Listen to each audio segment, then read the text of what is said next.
Are there any kind of brave people out there that want to throw some ideas out for how they might describe themselves? Yes, Ecuador. Gentleman, unique and damn sexy. Technically 4 words, but I'll allow it. Yep. Relentlessly optimistic. Done.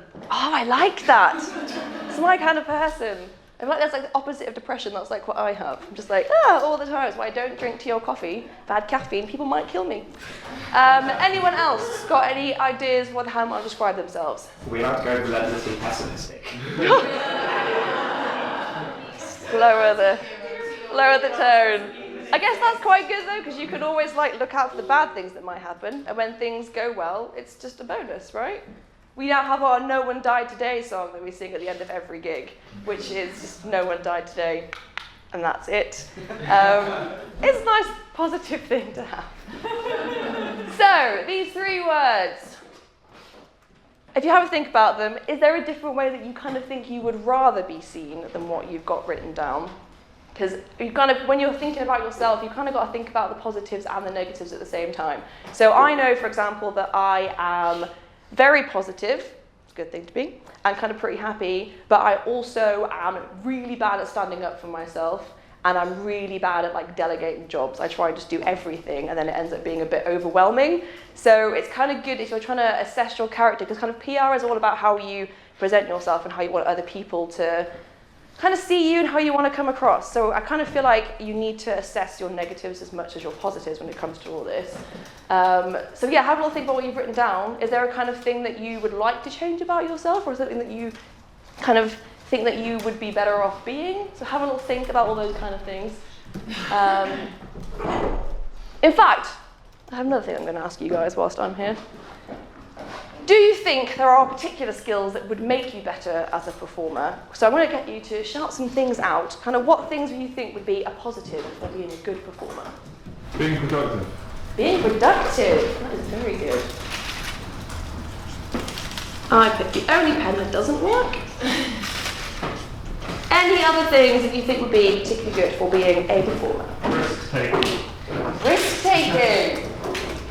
I guess that can be in regards to kind of like physical risks. A lot of things we do are super physical, but I guess also in regard to kind of financial and all sorts. So taking risks. Organised. Definitely a good thing to be. Organised. Detail. Yeah, like having pens that work. Let's go for another one. Ooh, I like that one. Here we go. Organised. Attention to detail. Charismatic. Efficiency. Oh, yes. Visualization. Being self-assured. Oh, yeah, I like that one. Hang on, efficiency. There's definitely one that someone shouted out that I've not written down. Muscle memory. Ooh, okay, so yeah, in regard to kind of like choreography and remembering things, that is definitely a good thing to have. Being unique or original. I like that. Patience. Yeah, patience, definitely good. Adaptable. Yes. These are all fantastic. Unlike my handwriting. What was the last one? Resilient. Resilient. And professional. I'm running out of space, so we're going to stop there. I can do just here. Professional, sure. It's a pretty important one, so sure. Okay. So, I wanted to see the lovely picture of allow myself to introduce myself. Love this guy. So, making a good first impression. So there's lots of ways of doing this, and kind of a PR, again, it's all about coming across how you best want to represent yourself. So I want to have a look at a few things today for how to make a good first impression with people, whether it's clients, other people, performers, whatever. So different etiquette for different situations. When it comes to clients, what would you say is a good way of making a good first impression with your clients? Go in straight for the handshake, absolutely. So as soon as you turn up, you want to make sure that you give them a call, you go and meet them, have a handshake. Try and engage in small talk. People like small talk and it makes them feel happy. So ask them how the event is going, ask them just basically just get them engaged. There's lots of times you'll be walking awkwardly from like car parks to changing rooms, and the worst thing you can do is kind of be stood around in silence. So try and engage them in talk. It's always a nice thing. What else have I written down for clients? Yes, just smile a lot, put them at ease, make sure you go over everything. If you've got a kind of contract in place when you turn up, there's a good chance to go over like your details for sets, where they want you, all that kind of stuff. But you never know when you might find them again. Clients are very busy. The amount of times you get to an event and you'll see them at the beginning and then you'll never see them again. So harness that moment, make a good first impression, find out all the things that you need to know. So who else might you need to make a good impression on? Agents. How do you think you might go about making a good impression with an agent? Send them gifts. Oh my gosh, yes. I'd like to say that we're not materialistic like that, but we do like the odd present. Yeah, concise good information, very good thing. Don't bombard us with kind of too much stuff. It sounds really awful, but it's just very busy in the office. If there's like heaps and heaps and heaps of stuff, it will probably just get kind of brushed away. So yeah, being concise is really good. I have written down things like emails, calls, and visits. If you come and see us physically, really good thing to do for an agent. We like a good visit. It really shows commitment to kind of wanting to work with us. It's quite nice for you guys as well, because it means you can kind of see where we're at and our base and kind of like offices and stuff like that. But yeah, and then the best way of making a good impression with an agent is just go above and beyond on your first few events for us.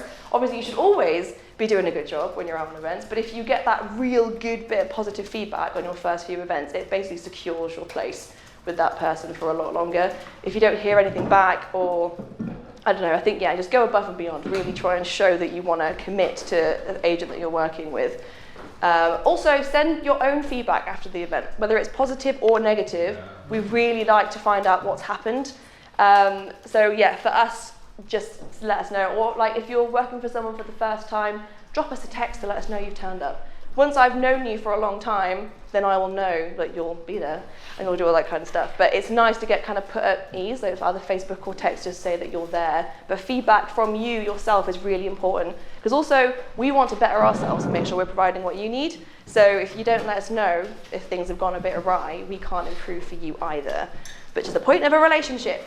And then other performers. This was a bit more up to you, because obviously a lot of them will be your friends. But it's kind of a good idea in this industry to kind of make good impressions on performers, because a lot of the times they're people you're going to be working with or who will recommend you without even realising it.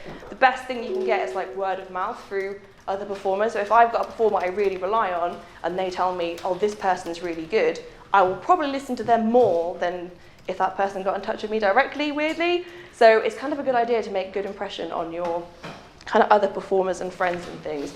So yeah, just that can be up to you really, because obviously you have different levels of friendship with different people. So if you've got some performers you have a bit more of a business relationship with, great. If you've got something you're really, really friendly with, great. But remember, at the end of the day, there is that kind of business line to try and keep to. It's very easy to like blur things sometimes a bit too far.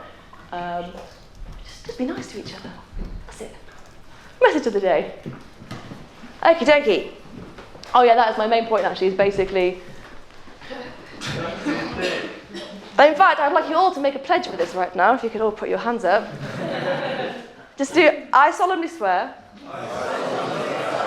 as a performer, not to be a dick. Not to be a dick.